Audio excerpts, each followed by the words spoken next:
Digital Maharashtra news चॅनलला like, share आणि subscribe करा आणि मिळवा आपल्या परिसरातील ताज्या घडामोडी आणि महत्त्वाच्या अपडेट्स। ओला उबेर जे मनमानी करत आहेत ना, रॅपिडो, ते मनमानी चालणार नाही आणि ज्या दिशेने ते लोक चाललेत ना, त्यांचा पूर्ण कंपनी आम्ही डुबवून टाकू। जोपर्यंत एकी आमची ड्रायव्हर लोकांची आहे तोपर्यंत त्यांचा काहीच हक्क चालणार नाही। आमची एकी एकजूटच राहणार आणि आम्ही एकच ठरवलेत, जे आम्हाला रेट पाहिजे ते आम्हाला मिळणंच पाहिजे। आमच्या गव्हर्नमेंटने हे केलंय, रेट डिसाईड केलंय, पण या कंपनी आपली मनमानी चालवत आहे। आपल्याला मनमानी नाही पाहिजे, आपल्याला जे रेट आहे तेच भेटलं पाहिजे। आणि मला एकच कळत नाही, जे बाईकवाले रॅपिडो चालवतात त्यांच्या कुठला टॅक्स आहे? रिक्षावाल्याला 15 वर्षाचे टॅक्स आहे ना, वन टाइम टॅक्स, कुठला टॅक्स आहे? काळा पिवळा तो गाडी चालवतोय त्याचा कुठला टॅक्स आहे? आम्ही लोक दर वर्षाला 12,000 रुपये भरतोय, रोड टॅक्स वेगळा, 12,000 रुपये रोड टॅक्स भरतोय, इन्शुरन्स 30,000 रुपये भरतोय, आम्हाला खर्च कमीत कमी सगळं काय मेंटेनन्स पकडून आम्हाला जर वर्षाला जरी गेला ना तर लाख रुपये खर्च होतोय, लोन पण आहे। आणि त्याच्यानंतर आम्हाला जे काय गाडीचं जे मेंटेनन्स ते तर आम्ही सांभाळतोच आहे, पण आम्हाला जे रेट पाहिजे ते आम्हाला मिळलंच पाहिजे।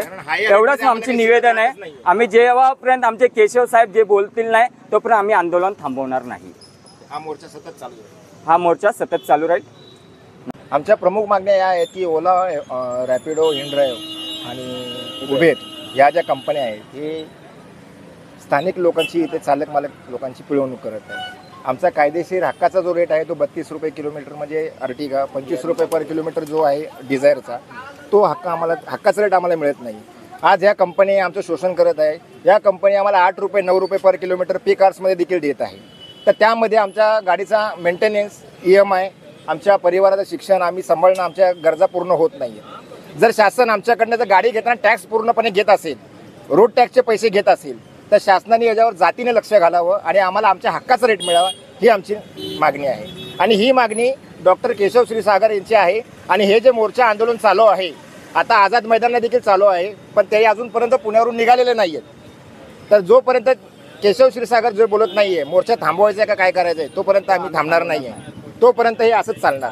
आता तुम्ही काही वाहनं थांबवताय, हो, काय आव्हान असणार आहे? आमचं आव्हान एवढंच असणार आहे की आज एक ड्रायव्हर जर ह्याच्यामध्ये जात्यामध्ये घासला जातोय तर सर्व ड्रायव्हरनी ह्याला सपोर्ट करावा।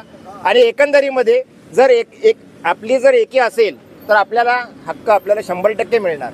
नाही तर काही लोक असे की 10 लोक ड्रायव्हर इथं उभे आहेत, 10 लोक ड्रायव्हर भाडे मारत आहेत, पण हे चुकीचं आहे।